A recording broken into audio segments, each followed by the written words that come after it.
Bank और financial institution कई तरीके के लोन दे देते हैं। उन्हीं में से एक है पर्सनल लोन।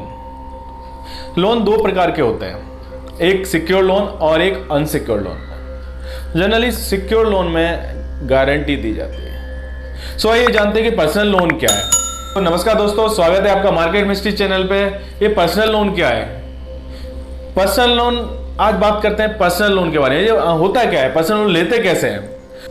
होम लोन और ऑटो लोन सिक्योर लोन में आते हैं, जबकि अनसिक्योर लोन में किसी भी तरह की कोई गारंटी नहीं देनी पड़ती है। इसमें अमूमन ग्राहक की रीपेमेंट क्षमता, उसको वो पे करने की और लोन को अदा करने की क्षमता को देखकर लोन दिया जाता है। अनसिक्योर लोन का ही कैटेगरी है पर्सनल लोन। सो आइए जानते हैं कि पर्सनल लोन की कुछ अहम बातें हैं। सो पहला, बैंक और एनबीएफसी कई तरह की जरूरतों के लिए पर्सनल लोन देती है। इन जरूरतों की शादी विवाह, घर की मरम्मत, छुट्टी इत्यादि शामिल है। मतलब आपको कभी भी कोई भी जरूरत पड़ती है पर्सनल लोन की तो आप आसानी से ले सकते हैं। उसमें ज़्यादा कुछ भी कठिन नहीं होता है। सिंपल से document, ID proof, address proof, आपका बैंक स्टेटमेंट, सैलरी स्लिप वगैरह इस तरीके के डॉक्यूमेंट देके आप अपने छोटी छोटी जरूरतों के लिए पर्सनल लोन ले सकते हैं। नेक्स्ट पॉइंट, पर्सनल लोन बिना किसी गारंटी के दिए जाते हैं। इसका मतलब यह है कि बैंक इससे बदले में आपसे कोई संपत्ति गिरवी रखने को नहीं कहते हैं। इस तरह के इनकी वसूली में बैंकों के हाथ बंधे होते हैं। यही कारण है कि अनसिक्योर्ड लोन के मुकाबले इनमें ब्याज दर ज्यादा होती है।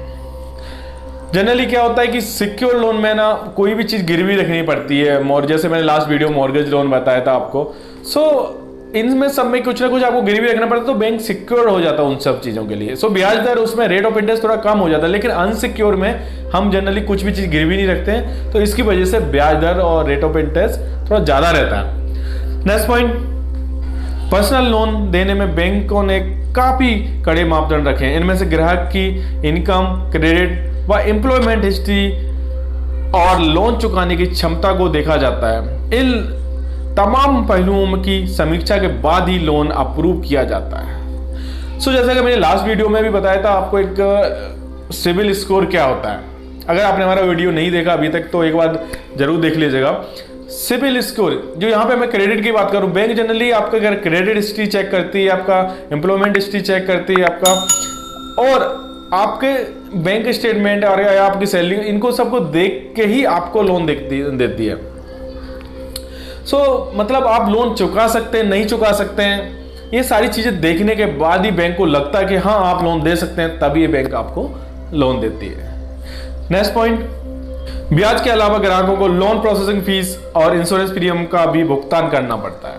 मतलब जब हम पर्सनल लोन या अनसिक्योर लोन लेने जाते हैं तो उस समय ब्याज तो हमको देना ही है, साथ साथ उसके जो प्रोसेसिंग फीस लगती है 1%, 2%, 2.5%, अलग अलग इंस्टीट्यूशन के हिसाब से अलग अलग रहती है, वो देनी पड़ती है। साथ ही साथ उसका इंश्योरेंस जो होता है उसको सिक्योर करने के लिए, उसका भी जो प्रीमियम रहता है वो भी आपको ही देना पड़ता है। अनसिक्योर लोन में है। नेक्स्ट पॉइंट, कई बार बैंक ग्राहक की फाइनेंशियल हिस्ट्री के आधार पर प्री अप्रूव लोन की सुविधा देते हैं। इनमें केवल किफायती ब्याज दरों की पेशकश की जाती है, बल्कि लोन देने में बहुत कागजी लिखा पढ़ी भी नहीं होती है। इस तरह के लोन में ग्राहक के खाते में 3 से 4 दिनों के पैसे डाल दिए जाते हैं। कभी कभी क्या होता है, आप देखते हैं कि आपने कोई बैंक अकाउंट खुलवा रखा और आपका क्रेडिट हिस्ट्री अच्छी है या आपका ट्रांजैक्शन अच्छा है बैंक का, तो बैंक से कॉल आने लगते हैं आपको कि पर्सनल लोन अप्रूव पड़ा है सर, आप ले लीजिए 1 घंटे में, 2 घंटे में, 1 दिन में। वो इसलिए क्योंकि आपका क्रेडिट रिकॉर्ड अच्छा है। जब सामने से बैंक पर्सनल लोन के लिए आपको रिकमेंड करती है, अप्रोच करती है, तो उस समय वो काफ़ी कम रेट ऑफ इंटरेस्ट में आपको ऑफर करते हैं। कभी कभी वो अच्छा रहता है, अगर हमें जरूरत है उस समय और इस तरीके का ऑफर मिलता है तो काफ़ी अच्छा हो सकता है हमारे लिए। Next point and last point, loan लेने के लिए आपको डॉक्यूमेंट में लगेंगे, उसमें ID proof, address proof, salary slip and bank statement. आप जब भी लोन से सिक्योर लेंगे तो बेसिक डॉक्यूमेंट है ID proof, address proof, salary slip, bank statement, इस तरीके के बेसिक डॉक्यूमेंट लगे। इसमें ज़्यादा आपको किसी से गारंटी नहीं देना, किसी भागदौड़ नहीं करनी। आपके पास जो डॉक्यूमेंट है उसी के बिहाफ पे आपको लोन अप्रूव हो जाता है। बैंक एक बार आपको सारी चीज़ें चेक कर लेती है, क्रेडिट हिस्ट्री चेक कर लेती है, आपका सारा बैंक सारी चीज़ें फाइनेंशियल हिस्ट्री चेक करने के बाद आपको लगता है बैंक को, तो आपको लोन दे देती है। बहुत आसानी से मिल जाता है। दोस्तों, ये वीडियो आपको कैसा लगा? होप सो आपको पसंद आया होगा। अगर आपको पर्सनल लोन से रिगार्डिंग कोई भी सवाल है मन में तो आप हमें कमेंट बॉक्स में बता सकते हैं। और जाने से पहले चैनल को लाइक जरूर करें, सब्सक्राइब करना ना भूलें। तब तक के लिए नमस्कार, जय हिंद।